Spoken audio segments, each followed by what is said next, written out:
Estamos de volta com o Jornal da Rede Alesp no combate ao coronavírus.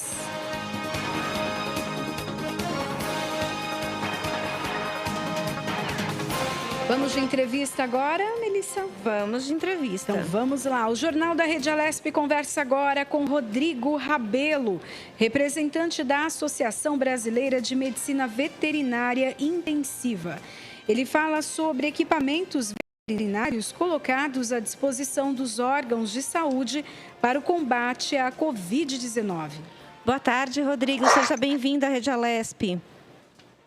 Boa tarde, obrigado pelo convite. Rodrigo, como que os equipamentos da veterinária podem ajudar no combate à pandemia? Bom, é importante já agradecer de antemão a iniciativa que os colegas da classe médica veterinária tiveram dentro da Academia Brasileira de Medicina Veterinária Intensiva, uma iniciativa apoiada pelo Conselho Federal de Medicina Veterinária. Nós temos basicamente duas categorias, né, de equipamentos veterinários, de equipamentos que poderiam ser utilizados. Existem equipamentos que são utilizados na medicina veterinária, mas não possuem registro na Anvisa. Então, porque são usados diretamente em animais, né? E você tem todos os equipamentos da linha humana que já são utilizados na nossa rotina. São esses equipamentos que estão sendo disponibilizados para regime de comodato junto às secretarias de saúde de todo o país. Algumas já entraram em contato conosco e têm feito já contratos de comodato particulares, né, entre as clínicas veterinárias, hospitais veterinários e essas secretarias. O papel da academia tem sido intermediar quais equipamentos estão em condições, né, e podem ser oferecidos e intermediar esse regime de comodato. Rodrigo, quais são esses equipamentos especificamente?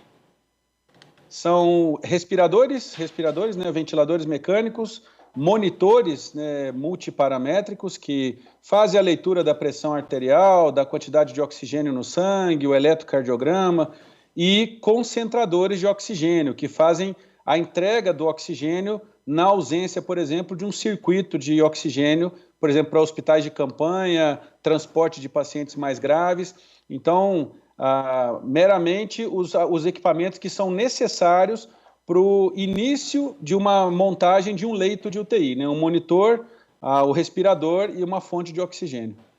Rodrigo, quais são os protocolos sanitários que esses equipamentos devem passar aí para que possam ser usados no combate ao coronavírus? Perfeito. A partir do momento que a gente está trabalhando somente com os equipamentos que possuem registro Anvisa, o protocolo é o mesmo de uma troca de equipamentos entre serviços humanos. Ele tem que passar por uma asepsia, calibração, né? Então, inicialmente, uma checagem do serviço de engenharia clínica de cada secretaria de saúde ou hospital que faça contato, a asepsia dos circuitos que entram em contato com os pacientes, e o mesmo a troca das peças que são descartáveis, as conexões.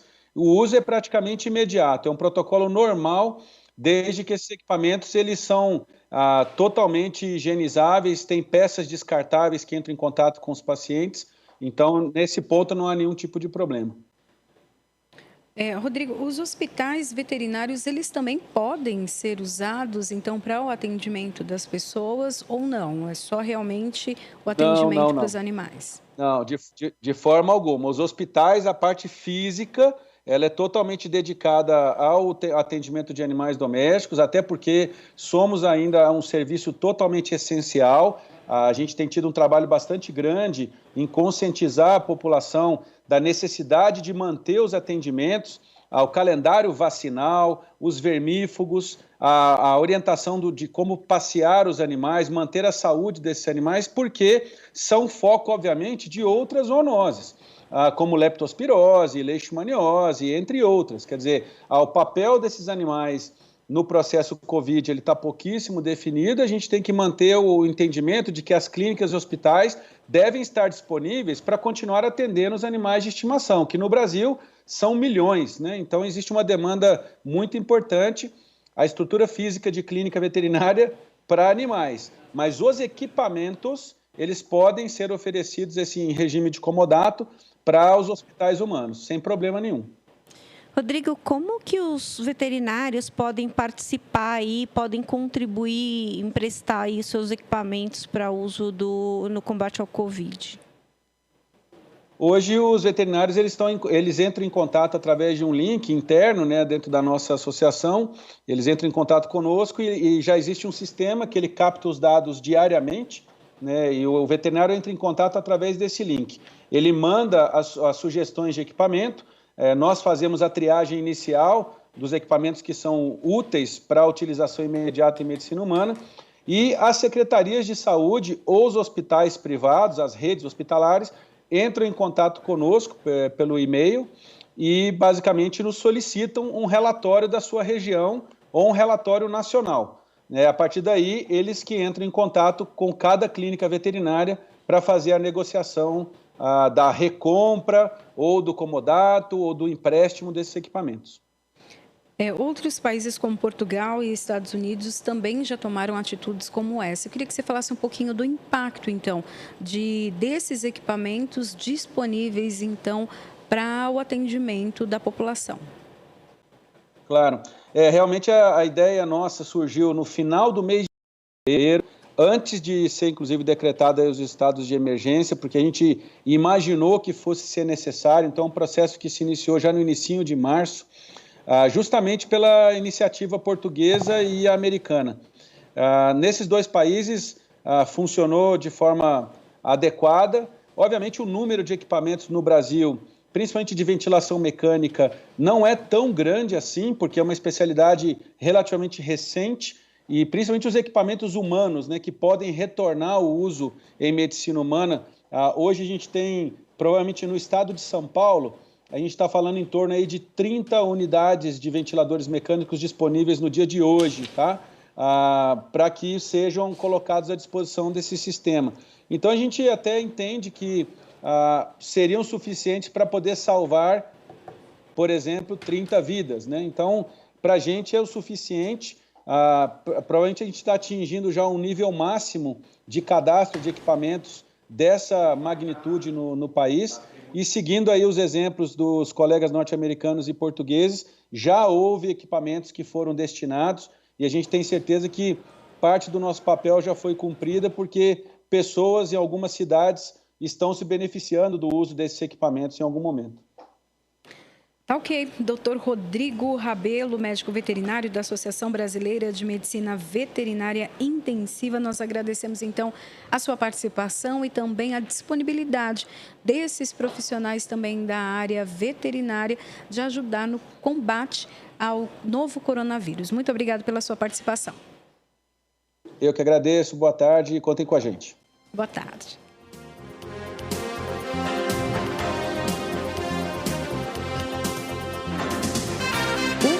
Da tarde e 52 minutinhos. Aqui na Rede Alesp você fica informado o tempo todo.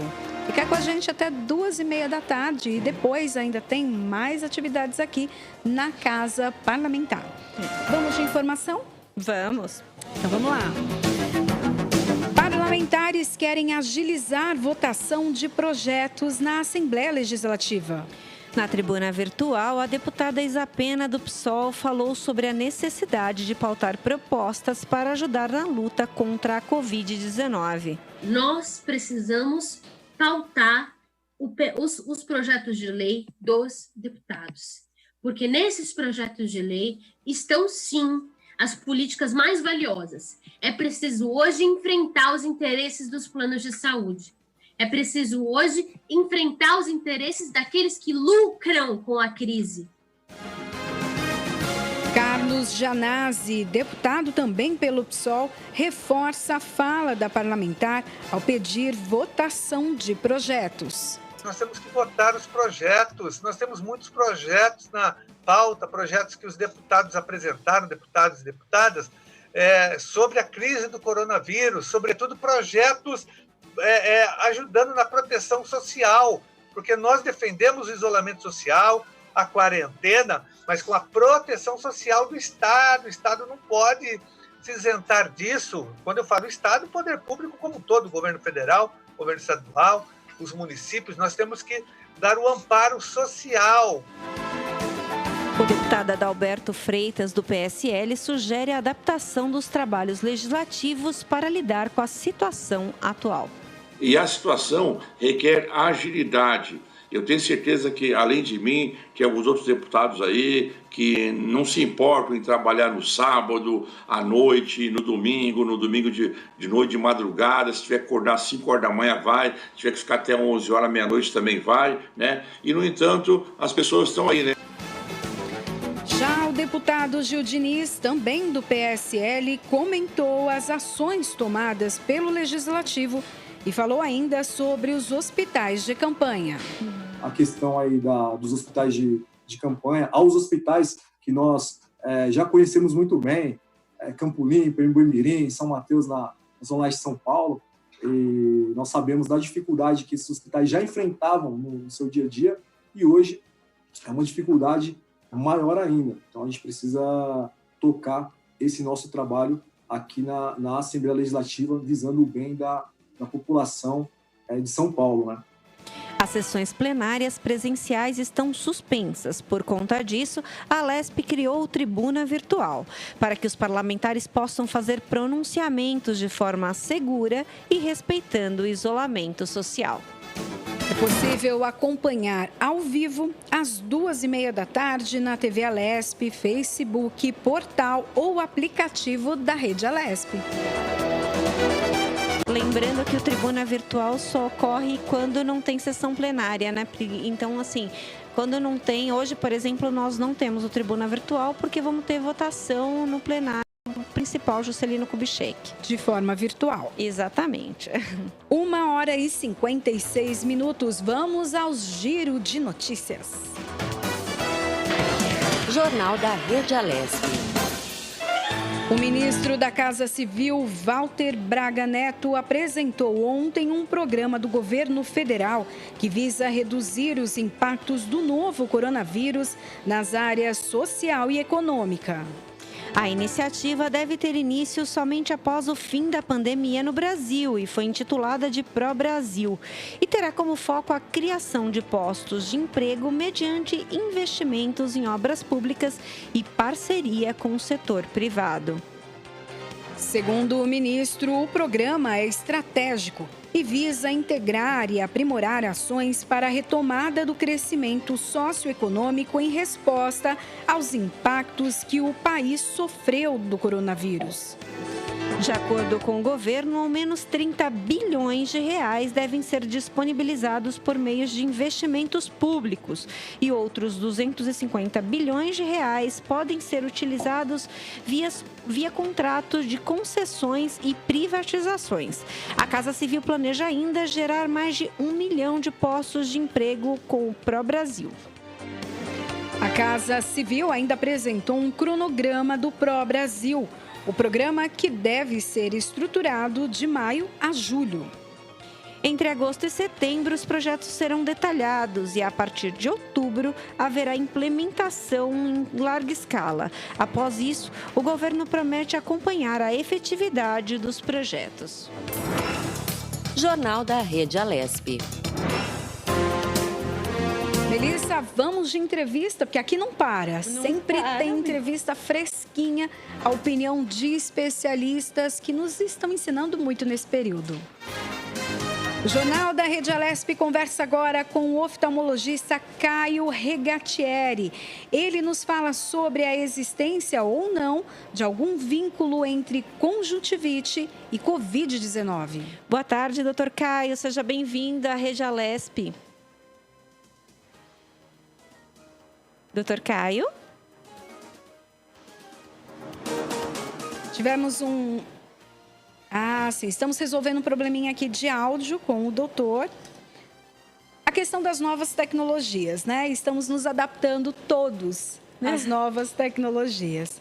O bom é que Você a sabe gente que eu estava consegue. pensando, Pri, que esses aplicativos que nos permitem fazer as conferências, eles tinham, na verdade, as suas ferramentas, alguns eram conhecidas e outros não. Mas agora todos eles estão sendo usados em larga escala, né? Então, quer dizer, foi um investimento que eles fizeram aí no escuro, mas que deu certo. Vamos lá, vamos retomar então o contato com o doutor Caio. Boa tarde, doutor. Boa tarde, doutor Caio. Boa tarde, tudo bem? Tudo bem, doutor. Doutor, a conjuntivite pode ter alguma relação com o coronavírus? Sim, nós sabemos que em torno de 2 a 5% dos pacientes que têm infecção por Covid-19 podem apresentar conjuntivite. Por que tem essa relação, doutor? O que acontece, então, no organismo para que esse número de pacientes, então, essa porcentagem de pacientes, manifeste também a conjuntivite? O coronavírus, outro vírus qualquer, ele pode se alocar na mucosa, tanto na mucosa das vias aéreas superiores, como também da conjuntivite. Então, é normal que os vírus eles acometam a conjuntiva do paciente, causando uma inflamação que a gente conhece como conjuntivite. Então, nós observamos também que em torno de 20% dos pacientes nós conseguimos detectar a presença do vírus na lágrima. E daí essa lágrima, então, ela pode ser fonte de contágio? Com certeza. O olho ele pode ser tanto um motivo de contaminar outras pessoas, a lágrima contaminar outras pessoas, como também o vírus pode penetrar pela conjuntiva, pela parte exposta do nosso olho.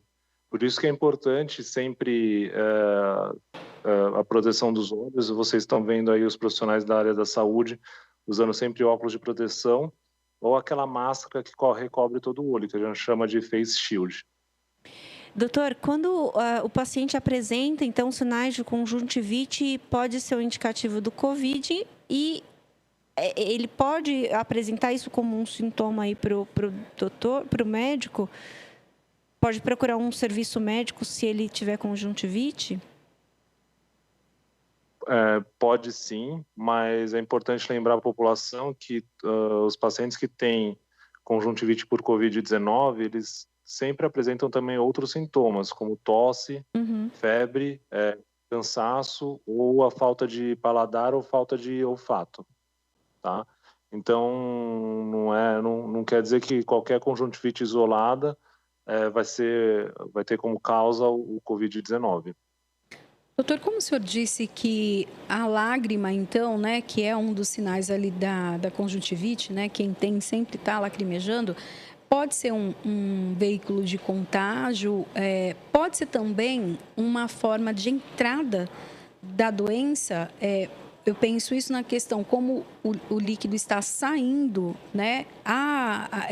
Também meio que um tobogã para entrar um vírus, é isso?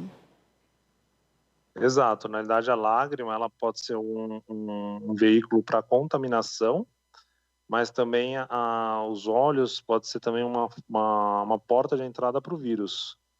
Então, é sempre importante, nunca se deve colocar a mão nos olhos, mas principalmente agora, sempre lavar bem as mãos antes de manipular ou coçar o olho, ou for colocar com um colírio nesse momento, porque pode ser sim uma porta de entrada para o vírus.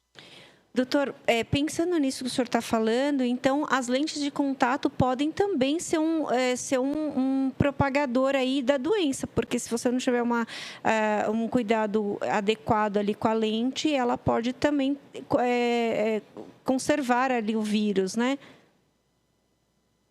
Com certeza, você tem toda a razão.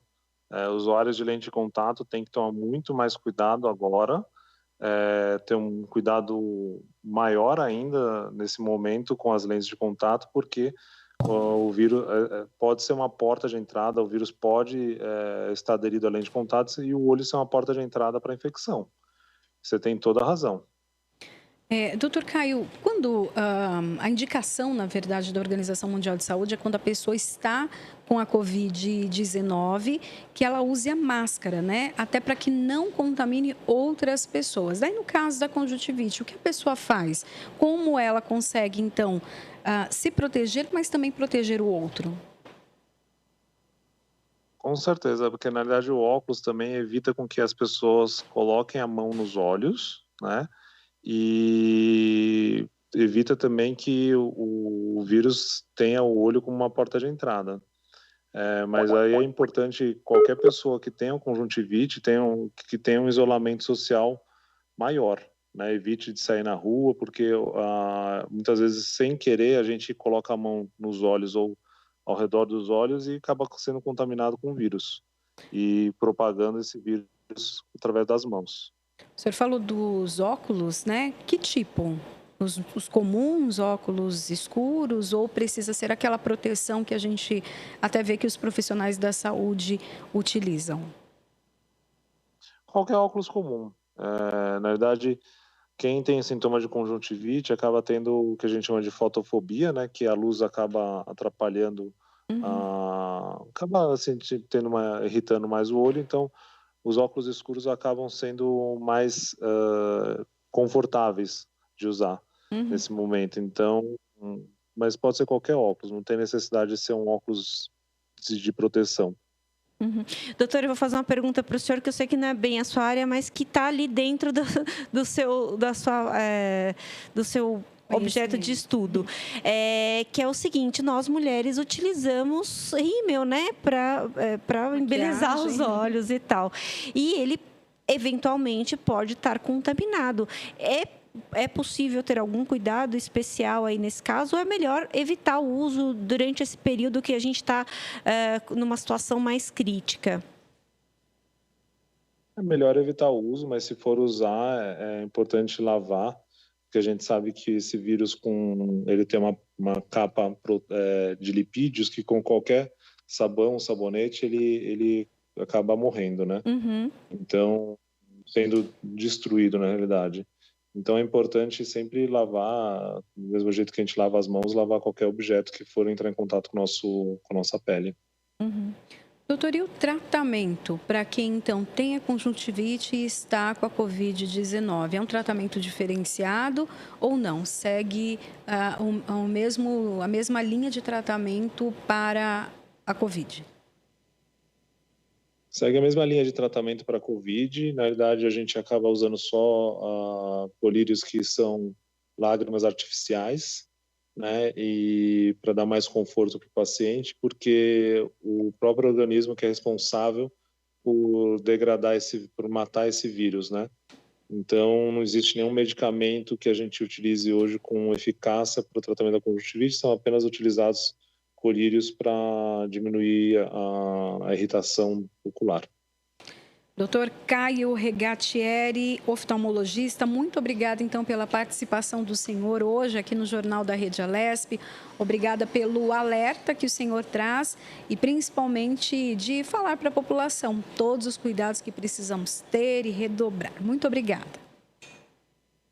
Eu estou à disposição e gostaria de lembrar a todos que é importante sempre lavar as mãos e ter esse cuidado para que a gente consiga vencer mais uma guerra. É isso mesmo. Muito obrigada. Uma boa tarde. Você vê, Pri, todos os dias a gente aprende alguma coisa sobre essa questão da conjuntivite. Me surpreendeu, realmente. A gente vê muitos especialistas falando sobre os cuidados, mas colocar assim, a questão da conjuntivite relacionada, e obviamente que o doutor falou que nem toda conjuntivite vai ser sinal de Covid, mas é um sinal importante aí que a gente precisa observar, até porque é uma mucosa que pode ser uma porta da infecção. Então, todo dia a gente aprende uma coisa nova, né, Pri? Exatamente. Por isso que o Jornal da Rede Alesp sempre está aqui com informação nova, quente, atualizada, para que a população esteja sempre preparada. Porque informação é vacina. Exatamente. Informação, a gente consegue se proteger. Informação salva vidas, né? Verdade. Vamos lá, 2h09. Vamos a informações? Vamos. Ministério da Economia decidiu abandonar a meta de privatizações prevista para este ano por conta da crise do novo coronavírus. A ideia é de vender pelo menos 150 bilhões de reais em ativos públicos para a iniciativa privada, contudo, será retomada assim que for possível, segundo a Secretaria Especial de Desestatização e Desinvestimento e Mercados.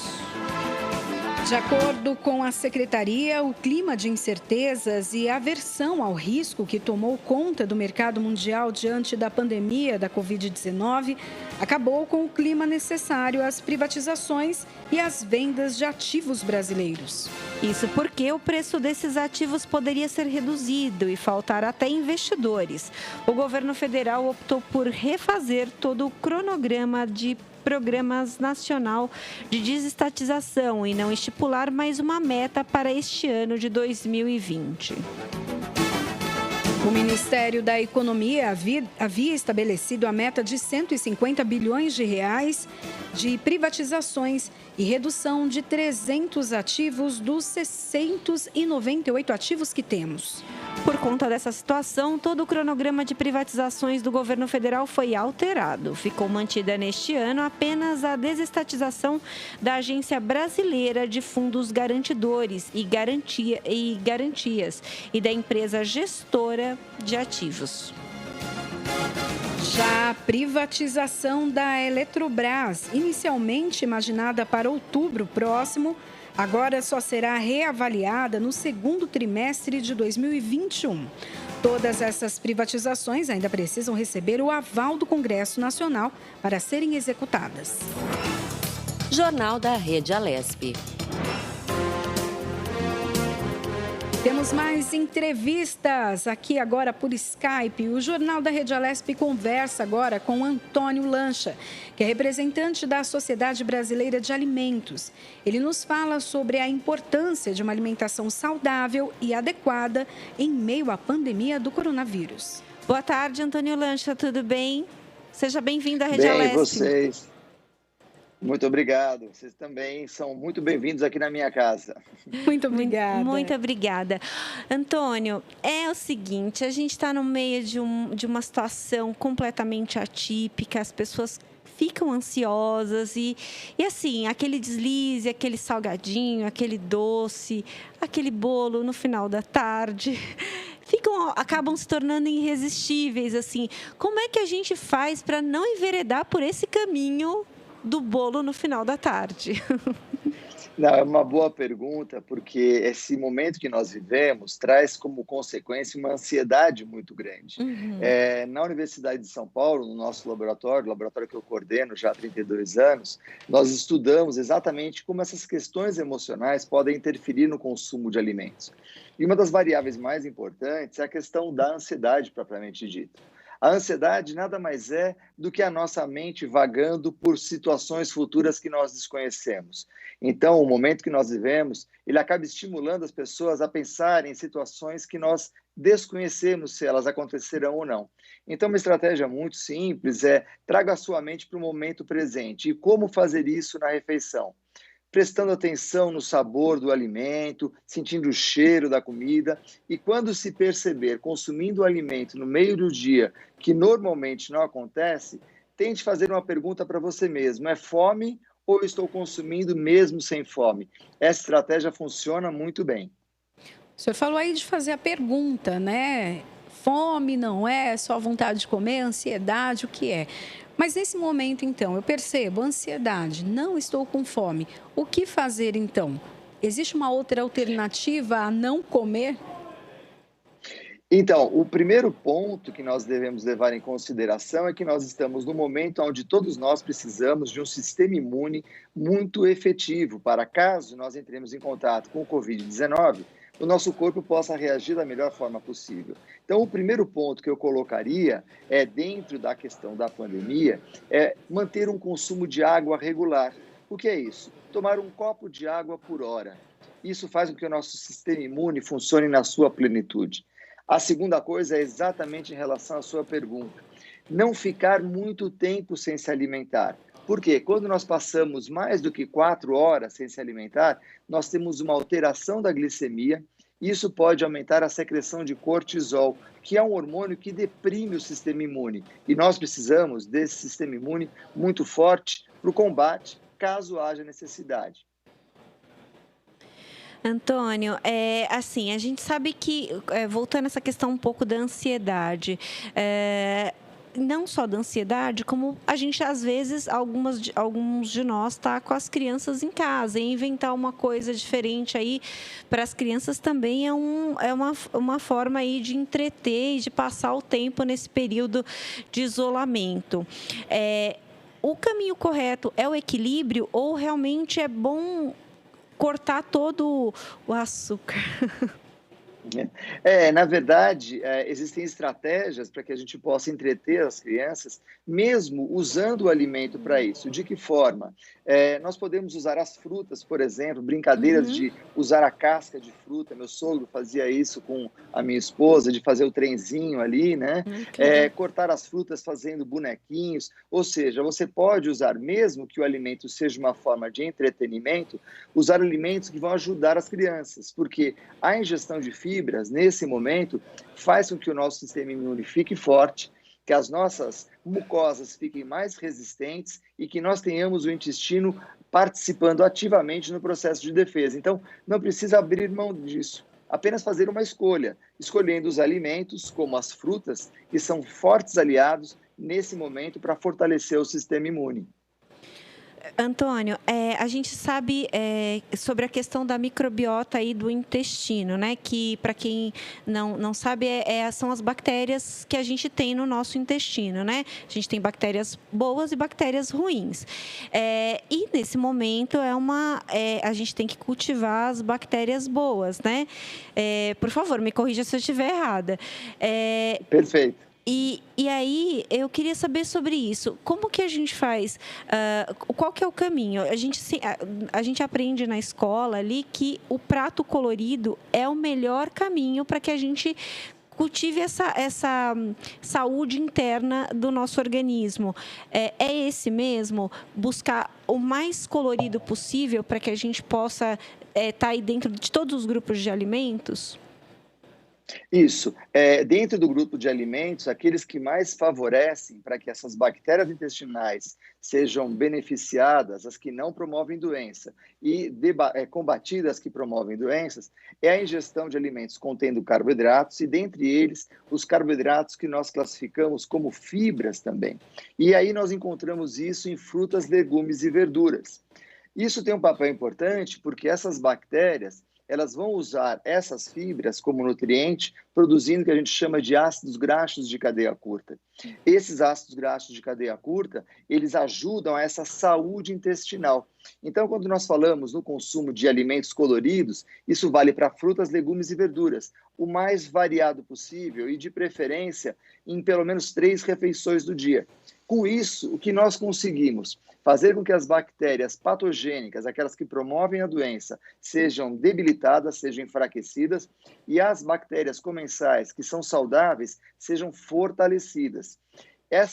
Esse favorecimento da saúde intestinal é um grande aliado para o nosso sistema imunitário, porque faz com que nós não gastemos energia no combate a bactérias que estão no intestino tentando provocar uma doença e sobre o sistema imune para o combate que é importante, como no caso que nós vivemos agora. No caso dos alimentos processados, né? Como nós estamos em isolamento domiciliar, então as pessoas foram aos mercados, encheram carrinhos, né? Não é o ideal, né? Mas muitas pessoas agiram desta maneira, ou até para evitar ir e voltar a supermercados, enfim, estão usando muitos produtos processados. Eu queria que o senhor falasse um pouquinho para a gente dos riscos disso, né? E também concentração de sódio, enfim. Tá. Um ponto importante é que nós temos 2 tipos de alimentos, alimentos in natura e alimentos processados. São as 2 categorias que a engenharia de alimentos conhece.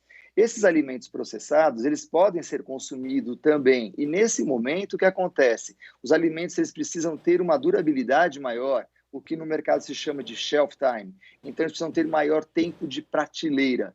Nas nossas casas acontece a mesma coisa. Muitas vezes nós não temos tempo para ir com regularidade ao mercado, ao supermercado e abastecer com frutas. Nós temos, então, alimentos que são mantidos nessas condições. Vale salientar que a ingestão desses alimentos é sempre favorecido quando você tem o apoio de um profissional da área. Então, o nutricionista pode ajudar a adequar isso.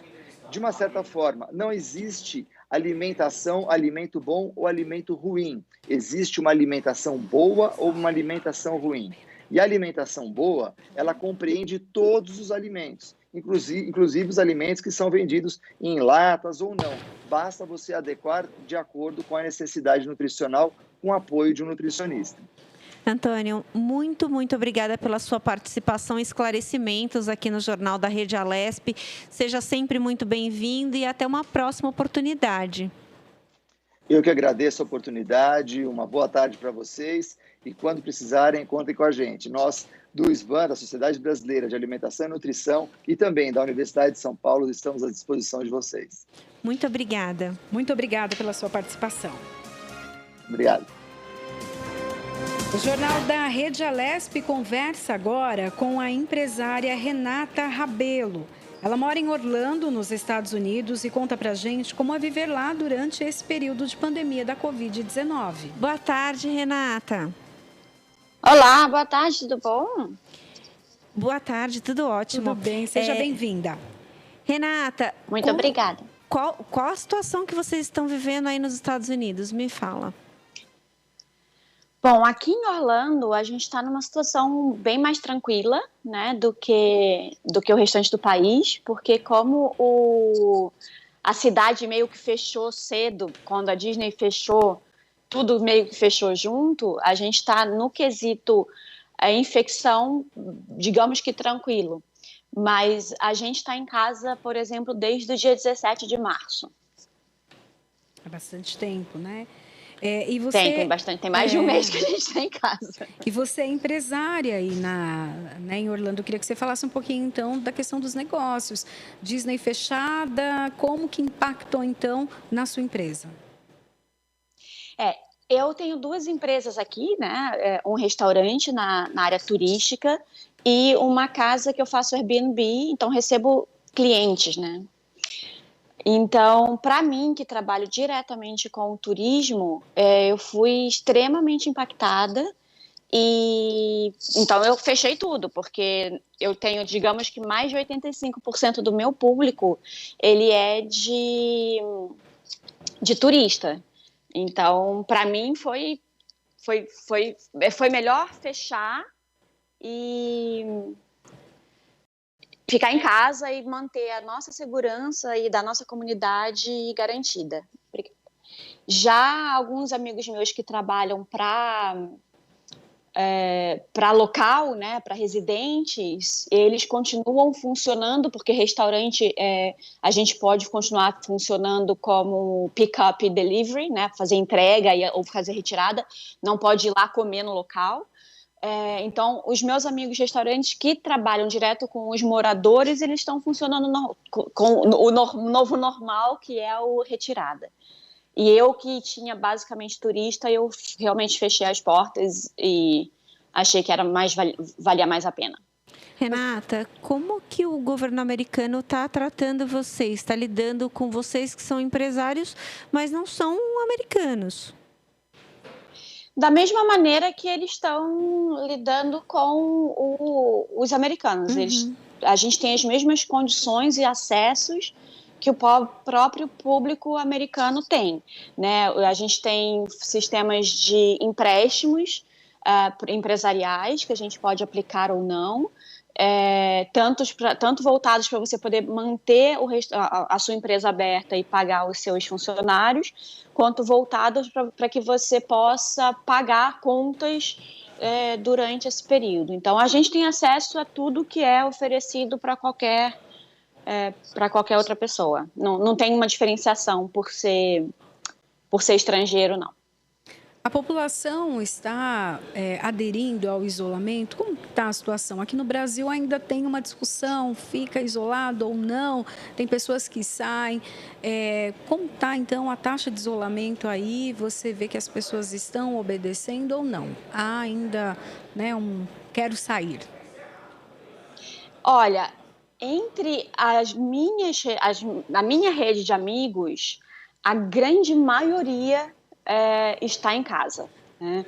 São poucas as pessoas que eu conheço que não estão, mas aí estão porque estão em algum serviço que é essencial e aí fazem entregas e coisas assim, mas todos os que eu conheço são donos de empresa e estão realmente tomando bastante cuidado, e eu conheço muito pouca gente que está no formato não quero nem saber e vou fingir que a vida está normal, né?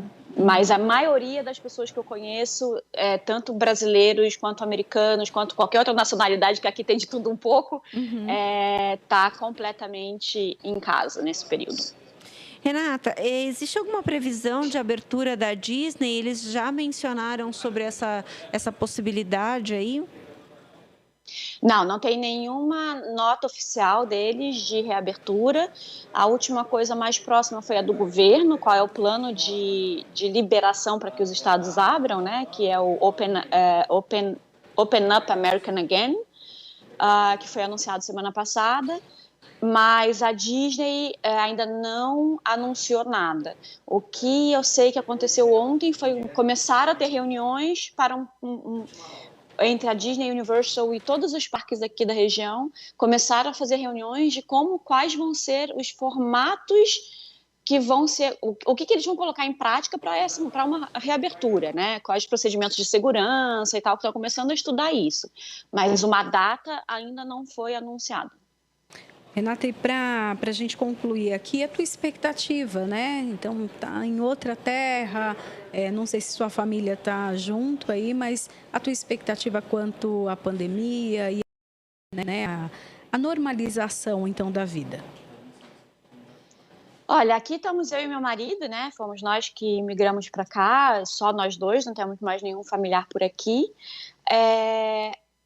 Eu espero que a gente consiga, dentro de um mês e pouquinho, pelo menos todas as pessoas que eu conheço que estão mais voltadas, estudando a parte científica de tudo isso que está acontecendo e histórica, né? Porque se a gente parar para pensar que nós somos o animal que tem a palavra e consegue aprender com coisas que as outras pessoas deixaram por escrito e falado para a gente tem coisas históricas que aconteceram parecidas e que a gente pode usar como exemplo.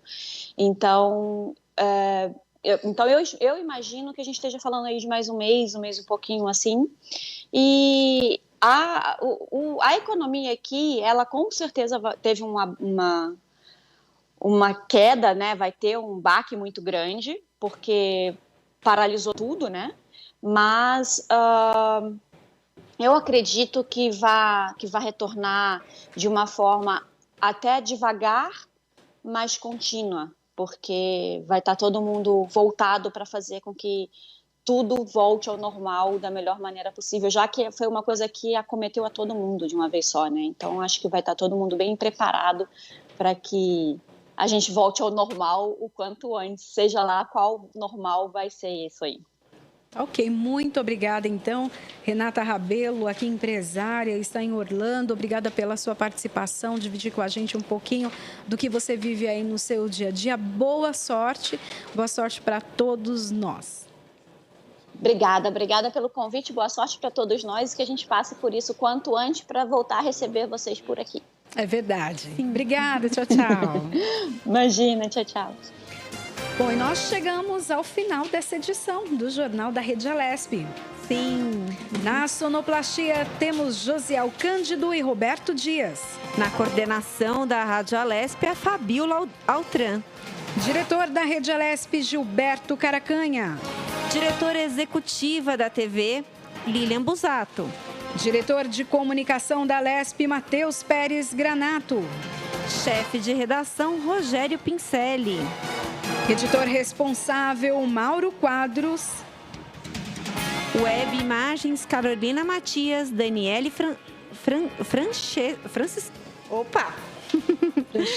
Franceschi e Bianca.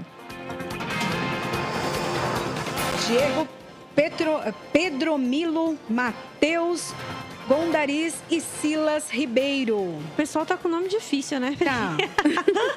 Produção e edição, Fabiana Durbano, Márcio Pedroso, Márcia Flores, Mônica José, Eduardo Tedesco e Edenilson Silva. Apresentação, Melissa Araújo e Priscila Silvério. O Jornal da Rede Alesp, que está na luta contra o coronavírus, fica por aqui. E não esqueça, você quer dar a sua opinião ou sugestão, liga para a gente no nosso WhatsApp. O número é 11 984 57 8129. E deixe aí sua mensagem e lembre, o isolamento social é muito importante para a gente vencer o coronavírus. Até amanhã. E uma ótima tarde. Até amanhã e boa tarde. Tchau, tchau.